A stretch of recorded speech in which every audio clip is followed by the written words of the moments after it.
నమస్కారం ఘంటారావానికి స్వాగతం. ముందుగా ప్రధానాంశాలు.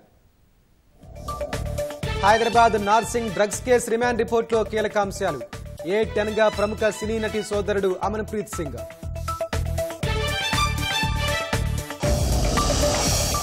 ఏసీబీ కార్యాలయంలో గొర్రెల పంపిణీ కుంభకోణంపై విచారణ. 5 రైతుల నుంచి వాంగ్మూలం నమోదు.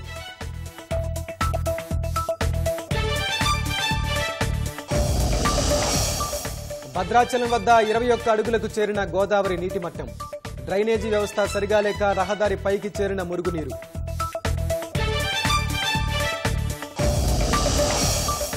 వర్షాకాలం వేళ భయం గుప్పిట్లో హైదరాబాద్ కృష్ణానగర్ వాసులు. చిన్న వర్షం పడినా వీధుల్లో మోకాల లోతు వరద ప్రవాహం.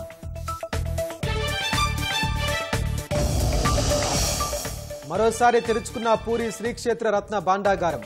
రహస్య గదిలోని సంపదను స్ట్రాంగ్ రూమ్ కు తరలించేందుకు ఏర్పాట్లు.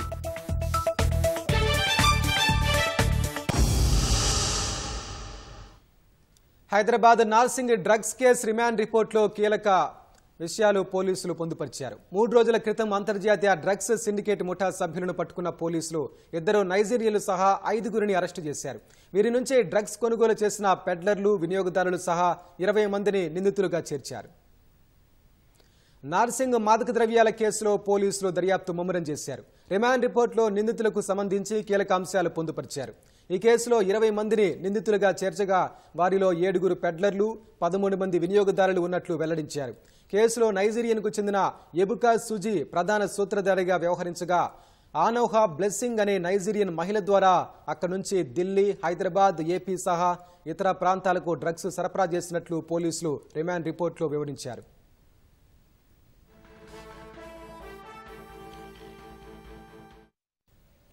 నిందితుల్లో A10 గా ప్రముఖ నటి సోదరుడు అమన్ప్రీత్ సింగ్ అనే యువకుడు వరుణ్ అనే పెడ్లర్ ద్వారా ఫిలిం నగర్, జూబ్లీ హిల్స్, బంజారా హిల్స్, పంజాగుట్ట, గచ్చిబౌలిలోని కస్టమర్లకు డ్రగ్స్ సప్లై చేశాడని రిమాండ్ రిపోర్టులో పోలీసులు పొందుపరిచారు. అలాగే గౌతమ్ అనే పెడ్లర్ ద్వారా రాజమండ్రి, హైదరాబాద్, ప్రకాశం జిల్లాలకు మత్తు పదార్థాలు చేరుతున్నట్లు గుర్తించారు. నిందితుడు గౌతమ్ కు 9 నెలల్లో 10 లక్షల రూపాయలను బండ్లగూడలోని లుంబిని కమ్యూనికేషన్స్ ద్వారా నైజీరియాలు చెల్లించినట్లు పోలీసులు స్పష్టం చేశారు. అయితే పెడ్లర్లకు కావలసిన డబ్బును సమకూరుస్తూ నైజీరియన్లు ఆర్థికంగా ఆదుకున్నట్లు పోలీసులు రిమాండ్ రిపోర్టులో పేర్కొన్నారు.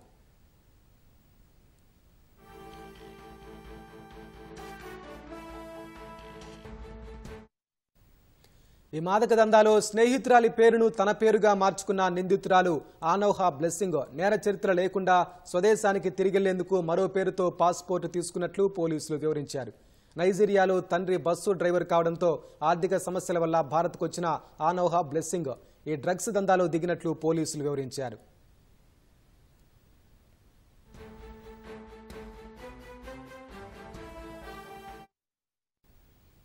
గుజరాత్లో భారీ డ్రగ్స్ తయారీ కేంద్రాన్ని పోలీసులు సీజ్ చేశారు. దాదాపు 20 కోట్ల విలువైన డ్రగ్స్ తయారీకి కావలసిన ముడి సరుకును పోలీసులు స్వాధీనం చేసుకున్నారు. సూరత్లోని పల్సానాలో ఓ గోడౌన్లో డ్రగ్స్ తయారీ చేస్తున్నట్లు సమాచారం అందడంతో ఏటీఎస్ బృందం అక్కడకు చేరుకుంది. అక్కడ పెద్ద మొత్తంలో డ్రగ్స్ తయారీకి కావలసిన ముడి పదార్థాలు ఉన్నట్లు అధికారులు గుర్తించారు. వెంటనే వాటిని స్వాధీనం చేసుకుని గోడౌన్ సీజ్ చేశారు. ఈ కేసులో 2 నిందితులను అరెస్టు చేశారు. హైదరాబాద్ ఏసీబీ కార్యాలయంలో గొర్రెల పంపిణీ కుంభకోణంపై విచారణ జరుగుతోంది. బంజారా హిల్స్లోని అనిసా కార్యాలయంలో జరుగుతున్న విచారణకు కుంభకోణంలో బాధితులుగా ఉన్న రైతులు వచ్చారు. 5 రైతులు అనిసా కార్యాలయానికి వచ్చి విచారణలో పాల్గొన్నారు. వారి స్టేట్మెంట్ను అధికారులు రికార్డు చేస్తున్నారు. ఛత్తీస్గఢ్ బీజాపూర్ జిల్లాలో మావోలు ఘాతుకం సృష్టించారు. టారెం పోలీస్ స్టేషన్ పరిధిలోని మందమార్క అడవుల్లో పోలీసులు లక్ష్యంగా మావోయిస్టులు అమర్చిన మందు పాత్ర పేలి 2 జవాన్లు అమరులయ్యారు. మరో 4కి తీవ్ర గాయాలయ్యాయి. గాయపడిన సైనికులను మెరుగైన వైద్యం కోసం హెలికాప్టర్ ద్వారా రాయ్పూర్కు తరలించారు. నక్సల్ వ్యతిరేక ఉమ్మడి ఆపరేషన్ ముగించుకుని తిరిగి వస్తుండగా ఈ ఘటన చోటు చేసుకుంది. ప్రమాదంలో STF head constable Bharatlal Sahu, constable Satir Singh వీరమరణం పొందగా మరో 4 జవాన్లు తీవ్రంగా గాయపడ్డారు.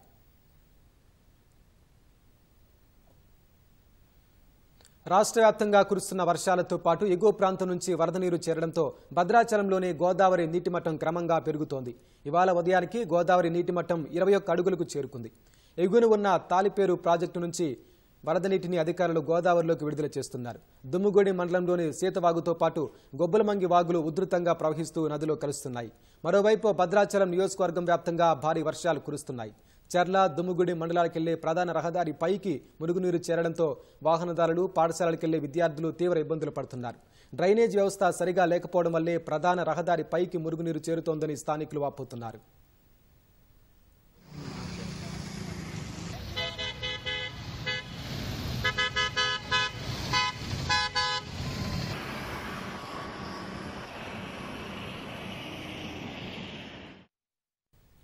జమ్మూ కాశ్మీర్లోని దోడా జిల్లాలో వరుసగా 4వ రోజు ఉగ్రవాదులు భద్రతా బలగాలకు మధ్య ఎన్కౌంటర్ జరిగింది.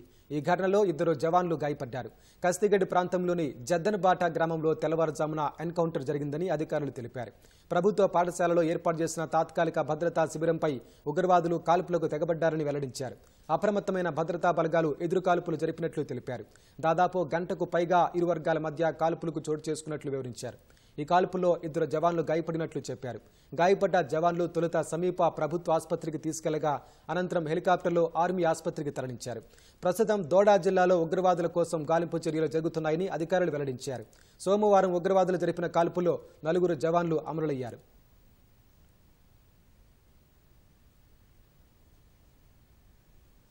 భూమి వివాదంలో ఓ రైతును తుపాకీతో బెదిరించిన కేసులో ఎట్టకేలకు ట్రైనీ ఐఏఎస్ పూజా కేత్కర్ తల్లి మనోరమను ఎట్టకేలకు పోలీసులు అరెస్టు చేశారు. అక్రమంగా ఆయుధాలు కలిగి ఉన్నారన్న ఆరోపణలపై మనోరమ కేత్కర్ను పుణె పోలీసులు అరెస్టు చేశారు. ఇటీవల ఓ గ్రామంలో పూజా కేత్కర్ తల్లి మనోరమ ఓ రైతును తుపాకీతో బెదిరించిన వీడియో వైరల్ అయింది. అందులో కొందరు గ్రామస్తులను ఆమె పిస్తోల్తో బెదిరిస్తున్నట్లు స్పష్టంగా కనిపిస్తోంది. బాధితుడి ఫిర్యాదు మేరకు పోలీసులు కేసు నమోదు చేయడంతో సోమవారం నుంచి ఆమె పరారీలో ఉన్నారు. అప్పటి నుంచి పుణేతో పాటు చుట్టుపక్కల ప్రాంతాల్లో గాలించిన పోలీసులు ఇవాళ రాయ్గఢ్ జిల్లాలో మనోరమను అరెస్టు చేశారు. పూరి జగన్నాథుడి అమూల్య నిధి భద్రపరిచి ఉన్న రహస్య గదిని అధికారులు ఈ ఉదయం మళ్లీ తెరిచారు. 46 ఏళ్ల తర్వాత ఆదివారం తొలిసారి రత్న భాండాగారాన్ని తెరిచిన అధికారులు ఇవాళ మరోసారి తెరిచారు. రహస్య గదిని తెరిచే ముందు పర్యవేక్షక కమిటీ తొలుత ఆలయంలో ప్రత్యేక పూజలు నిర్వహించారు. జగన్నాథుడి దర్శనం చేసుకున్న అనంతరం రత్న భాండాగారాన్ని మరోసారి తెరిచారు. రహస్య గదిలో ఉన్న పెట్టెలోని ఆభరణాలను ఆలయంలో ఏర్పాటు చేసిన స్ట్రాంగ్ రూంలో భద్రపరచనున్నారు. ఈ ప్రక్రియ పూర్తయిన తర్వాత ఆభరణాలను వేరే చోటుకు తరలించనున్నారు. మహారాష్ట్రలో ఏక్నాథ్ సింధే సర్కార్ కొత్త పథకానికి శ్రీకారం చుట్టింది. నిరుద్యోగ యువత కోసం ఇంటర్న్షిప్ ప్రోగ్రాం తీసుకొచ్చింది. ముఖ్యమంత్రి యువ కార్య ప్రశిక్షణ్ యోజన పేరుతో నిరుద్యోగ యువతకు వారి విద్యార్హతను బట్టి ప్రతి నెల బ్యాంకు ఖాతాలో భృతిని జమ చేయనుంది. ఇందుకోసం 5,500 కోట్లు వెచ్చించనుంది. ఈ పథకానికి 18 నుంచి 35 ఏళ్ల వయసు గల మహారాష్ట్ర వాసులు అర్హులని అధికారులు తెలిపారు. 12వ తరగతి పాస్ అయిన వారికి నెలకు 6,000, ఐటీఐ లేదా డిప్లొమా పూర్తి చేసిన వారికి 8,000, డిగ్రీ పీజీ పూర్తి చేసిన వారికి 10,000 చొప్పున భృతి చెల్లించనున్నారు. 6 నెలల ఇంటర్న్షిప్ కాలంలో అర్హులైన వారికి నేరుగా వారి బ్యాంకు ఖాతాలో డబ్బులు జమ అవుతాయని తెలిపింది. ప్రాక్టికల్ ట్రైనింగ్ పొందడంతో పాటు పరిశ్రమ అవసరాలకు యువతను సిద్ధం చేయడం ఈ పథకం ముఖ్య ఉద్దేశమని మహారాష్ట్ర ప్రభుత్వం ప్రకటించింది.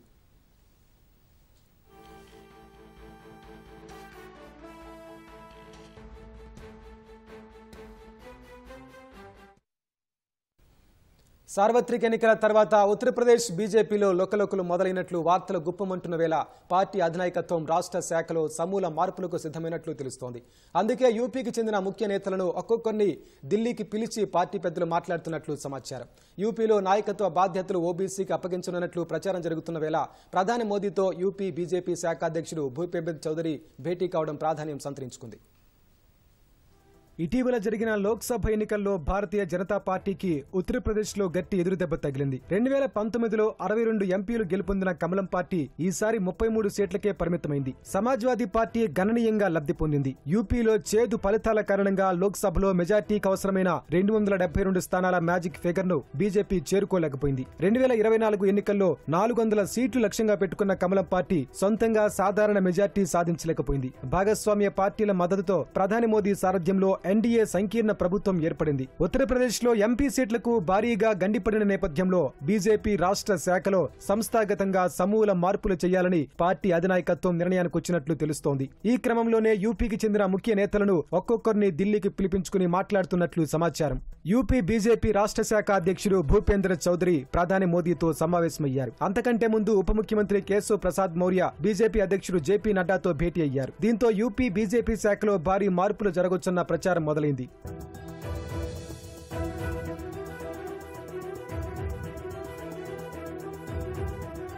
ప్రధాని నరేంద్ర మోదీతో యూపీ బీజేపీ రాష్ట్ర శాఖ అధ్యక్షుడు భూపేంద్ర చౌదరి భేటీ అయ్యారు. ఈ సందర్భంగా పార్టీకి సంబంధించిన కీలక అంశాలపై చర్చ జరిగినట్లు సమాచారం. లోక్సభ ఎన్నికల్లో ఘోరమైన ఫలితాలు రావడంతో నైతిక బాధ్యతగా పార్టీ సారథ్య బాధ్యతల నుంచి తప్పుకునేందుకు ఆయన సిద్ధపడినట్లు తెలుస్తోంది. లోక్సభ ఎన్నికల ఫలితాల తర్వాత తిరిగి పుంజుకోవటానికి 2027లో జరిగే శాసనసభ ఎన్నికలకు సన్నద్ధం కావటానికి పార్టీ పగ్గాలు ఓబీసీకి అప్పగించాలని పార్టీ అధినాయకత్వం భావిస్తున్నట్లు సమాచారం. ప్రస్తుతం జాట్ సామాజిక వర్గానికి చెందిన భూపేంద్ర చౌదరి భాజపా యూపీ శాఖాధ్యక్షుడిగా ఉన్నారు. యూపీ జనాభాలో బీసీలు గణనీయ సంఖ్యలో ఉన్నారు. ఓబీసీని పార్టీ అధ్యక్షుడిగా నియమించడం ద్వారా ఆ వర్గాన్ని ఆకర్షించాలని ఢిల్లీ పెద్దలు ఆలోచన చేస్తున్నట్లు సమాచారం. ఇటీవల జరిగిన లోక్సభ ఎన్నికల్లో ఎంపీ స్థానాలు తగ్గిన నేపథ్యంలో యూపీలో నాయకత్వం మార్పు చేయాలనే నిర్ణయానికి వచ్చినట్లు తెలుస్తోంది. 2022లోనూ జాట్ సామాజిక వర్గాన్ని ఆకట్టుకునే లక్ష్యంతోనే భూపేంద్ర చౌదరికి రాష్ట్ర పార్టీ సారథ్య బాధ్యతలు అప్పగించినట్లు ఆ పార్టీ వర్గాలు చెబుతున్నాయి.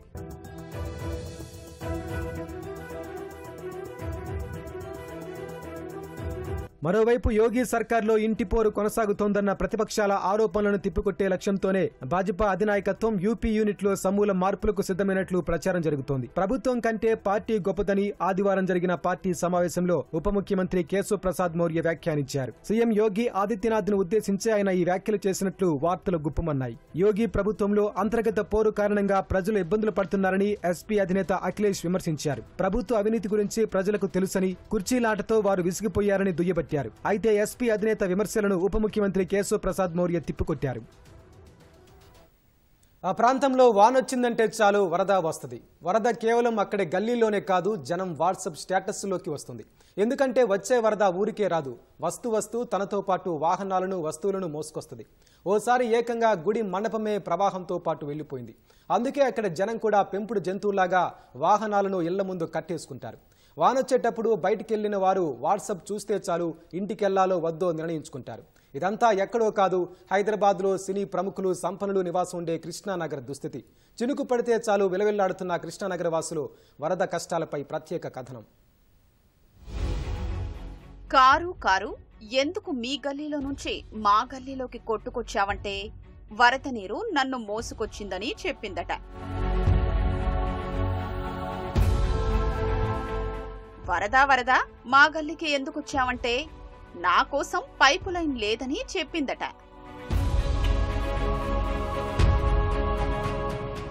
పైప్ లైన్ ఎందుకు లేవని అడిగితే పైసల్లేక నన్ను నిర్మించలేదని అందట.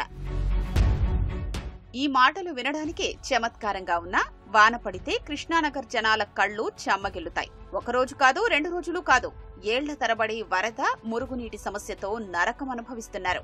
కాలమేదైనా సరే వర్షం పడితే కృష్ణానగర్ ప్రాంతంలో వరద నీరు పోటెత్తుతోంది. దానికి మురుగు తోడవడంతో వీధుల్లో నడవాలంటే నరక యాతన తప్పదు.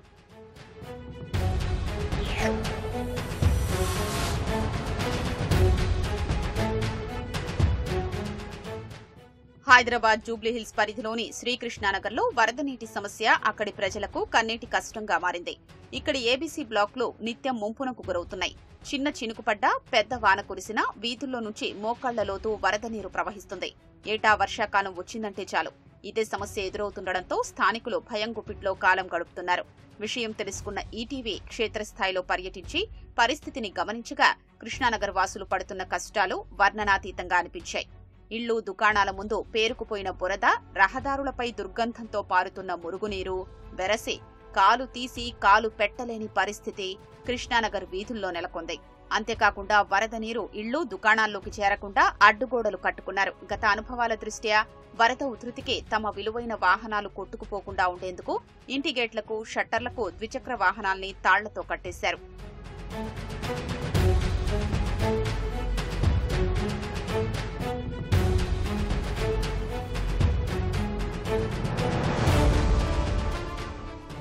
మురుగునీరు ప్రవహించాల్సిన నాలాలు మూసుకుపోయాయి. అక్కడక్కడ నాలాలపై భవనాలు నిర్మించి అతికిచ్చారు. మరోవైపు ప్రధాన వీధిలో ఉన్న ట్రాన్స్ఫార్మర్లు ప్రమాదకరంగా మారాయి. ఎలాంటి రక్షణ కంచెలు లేకపోవడంతో ఎప్పుడు ఎలాంటి దుర్వార్త వినాల్సి వస్తుందోనని స్థానికులు భయపడుతున్నారు.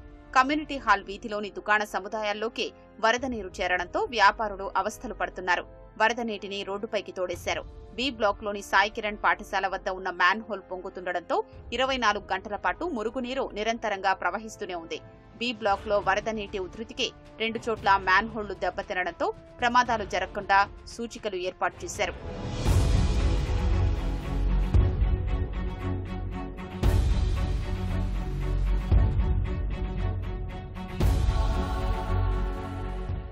అయితే ఈ సమస్య ఎక్కడ మొదలైందని ఆరా తీయగా ఎగువ ప్రాంతాలైన జూబ్లీహిల్స్, గాయత్రి హిల్స్, వెంకటగిరి ప్రాంతాల నుంచి వచ్చే వరద నీరు లోతట్టు ప్రాంతాలైన కృష్ణానగర్ ఏబీసీ బ్లాక్లలో ప్రవహిస్తోంది. వరద నీరు సాఫీగా సాగడానికి ప్రత్యామ్నాయ మార్గాలు లేకపోవడం, రహదారులన్నీ సీసీ రోడ్డుగా మారడంతో వరద నీరు భూమిలోకి ఇంకే అవకాశం లేదు. ఇంకుడు గుంతలు లేకపోవడం, దానికి తోడు వరద నీటి కాలువలు కొన్ని చోట్ల కబ్జాలకు గురి కావడంతో ఆ నీరంతా రోడ్లపైకి వస్తుండటంతో చిన్నగా ఉన్న సమస్య క్రమంగా పెను సమస్యగా మారింది.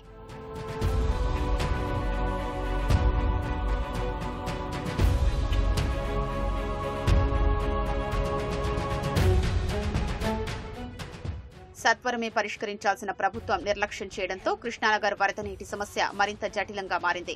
ఇటీవల కురిసిన వర్షాలకు సి బ్లాక్ లో పార్కింగ్ లో ఉన్న ఓ కారు వరద నీటి ఉధృతికి కొట్టుకుపోయింది. సింటెక్స్ నీటి ట్యాంకులు, ద్విచక్ర వాహనాలు కొట్టుకుపోయాయి. గతంలో దేవీ నవరాత్రి ఉత్సవాల్లో అమ్మవారి మండపాన్ని ఏర్పాటు చేయగా వరద తాకిడికి ఏకంగా మండపంతో సహా కొట్టుకుపోవడం పరిస్థితికి అద్దం పడుతోంది. ఉద్యోగులు, అత్యవసరమున్న వారెవరైనా ఓలా, ఊబర్ బుక్ చేస్తే వాహనాలు వచ్చే పరిస్థితి లేదు. ఆఖరికి తినడానికి ఏదైనా ఆర్డర్ చేస్తే స్విగ్గీ బాయ్ కూడా రాలేనని చెప్పడం గమనార్హం. దీంతో ఈ కాలనీల్లో రాకపోకలకు తీవ్ర అంతరాయం కలుగుతోంది. ఈ వరద నీరు ముంచెత్తడంతో కృష్ణానగర్ మీదుగా అమీర్పేట, పంజాగుట్ట వైపు వెళ్లే ట్రాఫిక్ సమస్య తీవ్రంగా మారింది. ఇంద్రానగర్ నుంచి కృష్ణానగర్, యూసుఫ్గూడ, మైత్రివనం, అలాగే ఎర్రగడ్డ, ఈఎస్ఐ, ఎస్ఆర్ నగర్ వైపు గంటల కొద్దీ రాకపోకలు నిలిచిపోతున్నాయి.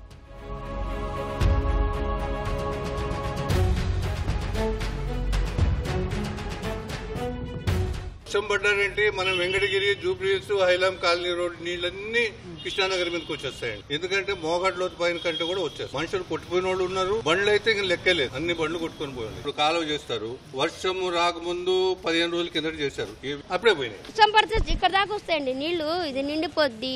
ఎప్పుడైనా సరే పై నుంచి వచ్చేస్తాయి నీళ్లు. ఒకసారి ఇదే బండి కొట్టుకుపోయింది, మేము ఇంట్లో ఉండం. ఎవరు పట్టించుకోవట్లేదు, చేసుకుంటలేదు. ప్రమాదం భయపడతారు పిల్లలు. అటు ఇటు నొప్పులు వచ్చేస్తాయి, అక్కడ నుంచి కాలిపోద్ది, పడిపోతాయి, పరిగెత్తుతారు పిల్లలు వచ్చినప్పుడు. మరి దాని గురించి పెద్ద పెద్దోళ్ళు పట్టించుకోవాలి కదండి.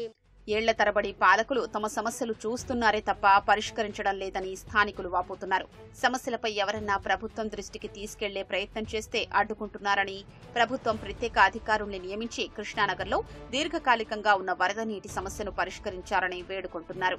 వాన పడితే ఇంట్లో నుంచి బయటకు వెళ్ళలేము. మొత్తం మేము ఇళ్లలో పని చేసుకుని ఇంట్లో కూడా రాలేము. ఈ కాలువలు అంతా డెనిస్ నిండిపోతున్నది. అన్ని మోర్లన్నీ ఓపెన్ ఉన్నాయి. గవర్నమెంట్ ఏం చేస్తున్నారు పట్టించుకోకుండా? ఇంత గవర్నమెంట్ వస్తే చేస్తారు, ఈ గవర్నమెంట్ వస్తే చేస్తారు. బోట్లు అయితే వేసినాము, ఎవరు పట్టించుకోకుండా ఎట్లా? రోగాలు వస్తున్నాయి, రోగాలకు డబ్బులు ఉంటలేవు. మొత్తం కాలువ కొట్టుకపోతాం. ఇక పడ్డాము, నిన్న జారి పడ్డాము, దెబ్బ తగిలింది. ఉన్నాయి, కొట్టుకుపోయినరు. సైకిల్ కొట్టుకుపోయింది, అది బైకులు కొట్టుకుపోతున్నాయి. కార్లు ఎంత బుక్ చేసినా కూడా వస్తలేరు. వర్షం పడితే అసలు రాలేవు. ఇటు వర్షం కొద్ది వర్షం వచ్చినా కానీ ఇటు రాలేవు. అంతా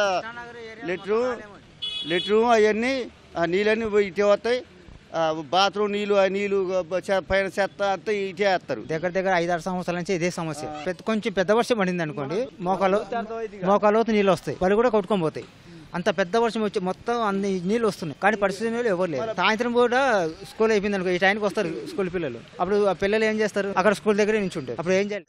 అయితే ఈ వరద నీటి సమస్యకు గతంలో పరిష్కరించేందుకు ప్రణాళికలు తయారు చేసినా కార్యరూపం దాల్చలేదు. వెంకటగిరి నుంచి అమీర్పేట వరకు వరద నీటి కాలువ పనుల కోసం వైఎస్సార్ హయాంలో 14 కోట్ల రూపాయలతో పనులు ప్రారంభించారు. సాంకేతిక కారణాలతో ఆ పనులు మధ్యలోనే నిలిచిపోయాయి. ఆ తర్వాత స్థానిక ఎమ్మెల్యే మాగంటి గోపీనాథ్ చొరవ తీసుకుని నిర్మాణం కోసం 1,90,00,000 వ్యయంతో 2021లో పనులు ప్రారంభించారు. కమ్యూనిటీ హాల్ ఎదురుగా పోలీసు మైదానం, కోట్ల విజయభాస్కర్ రెడ్డి ఇండోర్ స్టేడియం ప్రాంగణం మీదుగా పోచమ్మ తల్లి ఆలయం వరకు బాక్స్ టైప్ ఆర్సీసీ డ్రైన్ పనులు చేపట్టారు. కానీ ఆ పనులు చేయడానికి సుమారు 2.5 ఏళ్లు పట్టింది. బాక్స్ టైప్ డ్రైన్ పనులు పోచమ్మ తల్లి ఆలయం నుంచి ఏ బ్లాక్ వరకు కొనసాగడానికి మరిన్ని నిధులు అవసరమయ్యాయి. సంబంధిత అధికారులు, ఉన్నతాధికారులకు సిఫార్సు చేయడంతో మరో 60 లక్షల రూపాయలు మంజూరయ్యాయి. టెండర్ ప్రక్రియను పూర్తి చేసి పనులు మొదలు పెడతామని అధికారులు చెబుతున్నా ఇప్పటికీ కార్యరూపం దాల్చడం లేదు.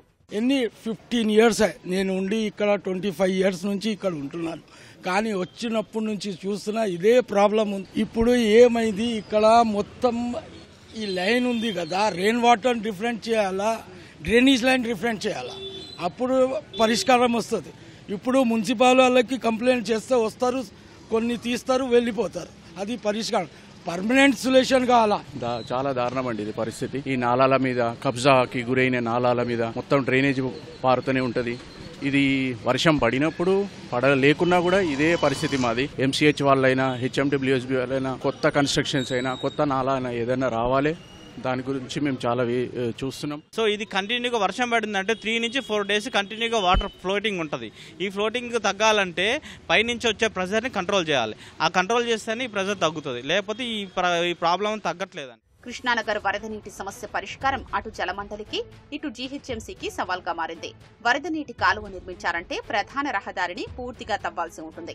పైగా ఈ మార్గంలో నివాస ప్రాంతాలు ఉండడం కాలువ నిర్మాణానికి అడ్డంకిగా మారుతున్నాయి. ఈ కారణంగా రోజుల తరబడి వరద నీటి సమస్యకు తాత్కాలిక చర్యలతో సరిపెడుతున్నారు. ఇప్పటికైనా ప్రభుత్వం కృష్ణానగర్పై ప్రత్యేక దృష్టి సారించి ప్రజాపాలనకు అర్థం చేకూర్చాలని స్థానికులు కోరుతున్నారు.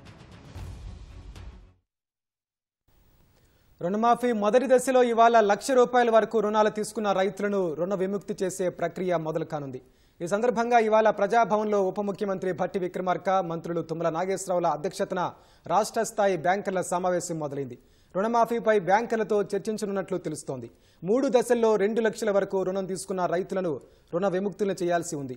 మొదటి దశలో ₹1,00,000 వరకు రుణాలు తీసుకున్న వారికి ఇవాళ సాయంత్రం ఆయా రైతుల ఖాతాలో జమ కానుంది. దీంతో ₹1,00,000 లోపు రుణాలు తీసుకున్న వారంతా రుణ విముక్తులు కానున్నారు. మరో దశలో నెలాఖరులో 1,00,000 నుంచి 1,50,000 వరకు రుణాలు తీసుకున్న రైతులకు ఏకకాలంలో రుణమాఫీ చేసేందుకు ప్రభుత్వం కసరత్తు కొనసాగుతోంది.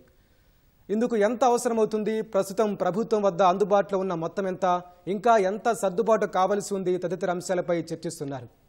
3వ దశ ఆగస్టు 15వ తేదీ లోపల రుణమాఫీ చేయాల్సి ఉండడంతో అందుకు కావలసిన మొత్తాలు సర్దుబాటు చేయాల్సిన అవసరం ఉండడంతో బ్యాంకర్లతో సమావేశమై డిప్యూటీ సీఎం భట్టితో పాటు వ్యవసాయ శాఖ మంత్రి తుమ్మల నాగేశ్వరరావులు చర్చిస్తున్నారు. ప్రధానంగా రుణమాఫీ డబ్బులు ఇతర ఖాతాలకు మళ్లించొద్దని బ్యాంకర్లకు డిప్యూటీ సీఎం స్పష్టం చేయనున్నారు.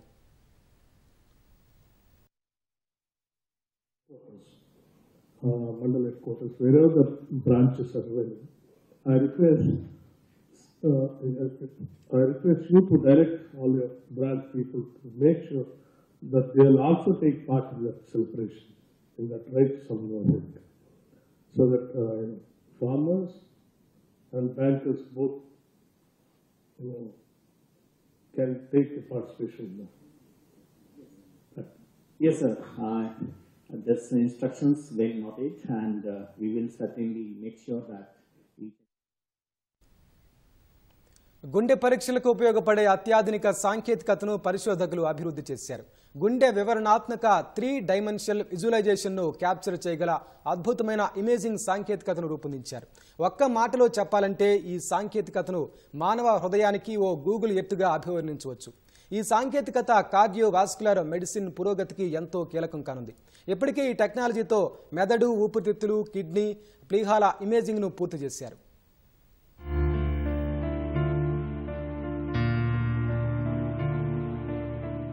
ఇక్కడ మునుపెన్నడూ కనిపించని మానవ గుండెకు సంబంధించిన చిత్రాలు స్పష్టంగా కనిపిస్తున్నాయి. University college London, European synchrotron radiation facility పరిశోధకులు కలిసి అభివృద్ధి చేసిన hierarchical phase contrast tomography HiP CT అనే ఎక్స్రే సాంకేతికతతో గుండెలోని ప్రతి మూలను ఇలా స్పష్టంగా పరిశీలించవచ్చు. ఆరోగ్యంగా ఉన్న వ్యాధి బారిన పడ్డ మనిషి గుండెలను స్కాన్ చేయగా అవయవ నిర్మాణాన్ని 20 మైక్రోమీటర్లు అంటే వెంట్రుక మందంలో సగం పరిమాణాన్ని క్యాప్చర్ చేయగలిగారు. సిటీ ఇమేజింగ్ కు కొత్త రూపమైన ఈ సాంకేతికత కోసం ఏళ్లుగా పరిశోధనలు జరిగాయి.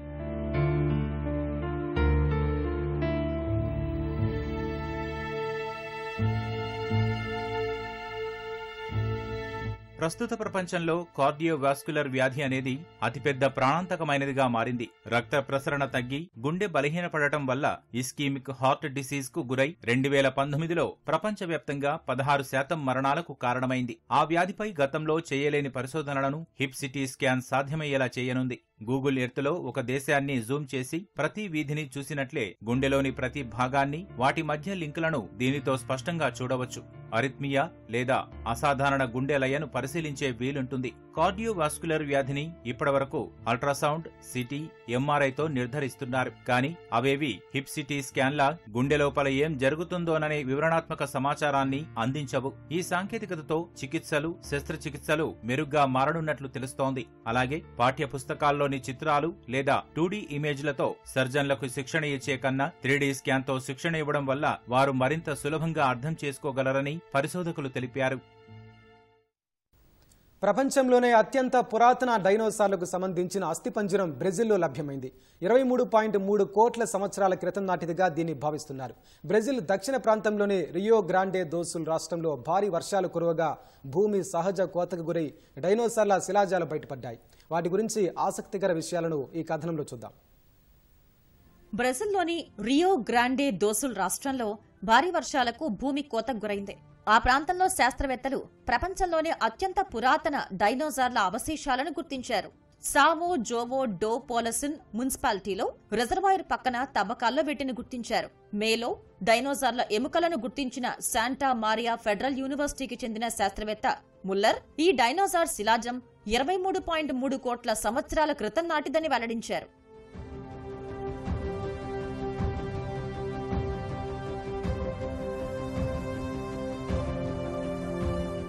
ఒకానొకప్పుడు భూమిపై ఖండాలన్నీ పాంగియా అనే ఒకే భూభాగంగా ఉండేవి. దాన్ని ట్రైసిక్ పీరియడ్ గా పిలిచేవారు. ఆ సమయంలోనే డైనోసార్లు తొలిసారిగా పరిణామం చెందినట్లు శాస్త్రవేత్తలు భావిస్తున్నారు. బ్రెజిల్లో లభించిన డైనోసార్ల శిలాజాలు ఆ సమయం నాటివే. హెర్రే రాసౌరిడే అనే ఈ డైనోసార్లు బ్రెజిల్, అర్జెంటీనా దేశాల్లో సంచరించినట్లు పరిశోధనల్లో వెల్లడైనట్లు శాస్త్రవేత్తలు చెప్పారు. ఈ తవ్వకాల్లో రాక్షస బలుల శిలాజాలను గుర్తించడం తనతో పాటు తోటి శాస్త్రవేత్తలకు ఎంతో ఆశ్చర్యంగానూ ఆనందంగానూ ఉందని టెంపు ముల్లర్ అన్నారు.